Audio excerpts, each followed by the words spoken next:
We come today to the book of 1 Peter chapter 3. We're going to look at verses 13 to 17. And so what I want you to see right off the bat is that Peter is talking to them about suffering for righteousness. First of all, let's talk about righteousness. He says, "Who is there to harm you if you prove zealous for what is good?" There's righteousness, what is good. "But even if you should suffer for the sake of righteousness, you are blessed.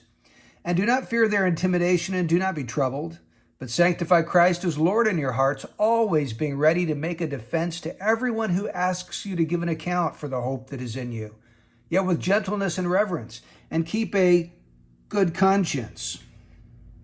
That's another form of righteousness, a good conscience. "So that in the things in which you are slandered, those who revile your good behavior in Christ will be put to shame. For it is better, if God should will it so, that you suffer for doing what is right, rather than doing what is wrong." So we see right off the bat, he's talking about righteousness, but he's also talking about suffering for righteousness. Let's take a look at that. Who is there to harm you? There's suffering for righteousness, being harmed. "But even if you should suffer for the sake of righteousness, you are blessed."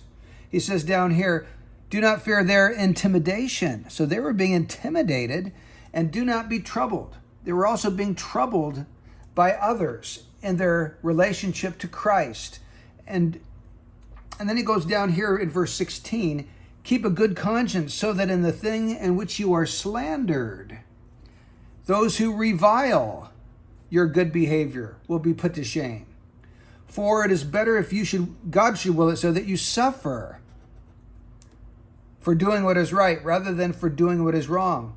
So they were being harmed, they were suffering, they were being intimidated, they were being troubled, they were being slandered, reviled, and suffering, all for doing what is right. They were suffering for righteousness' sake. Now, the third thing we need to look at is, what are the results? Or let's say it differently. How should we suffer for righteousness? If we're doing what is right and suffering for it, how do we do that? Well, he gives us a bunch of clues here. He says, even if you should suffer for the sake of righteousness, you are blessed. So the first thing is realize that you're blessed if you suffer for righteousness. God's favor rests upon you. Peter's going to tell us more about that in chapter 4, verse 14. The Spirit of God and of glory rests on you. So realize you're blessed. Secondly, do not fear man. He says, do not fear their intimidation. Do not be troubled. So don't fear man, rather fear God. Thirdly, sanctify Christ as Lord. Now this is talking about setting Christ apart. That's what it means to sanctify, to set him apart as Lord, as the master of the universe, as the one who is the king, who governs and rules and reigns over all things. Set Christ apart as the Lord within your heart. And then thirdly, be ready to make a defense. Always being ready to make a defense to everyone who asks you to give a hope for the hope that is in you, an account for the hope that is in you. Now remember that these people were suffering. They were being persecuted for righteousness' sake. And Peter knows that when they do this with gentleness and reverence rather than anger or retaliation, people are going to be asking them, why do you have this hope? Why are you willing to suffer for righteousness? What makes you tick?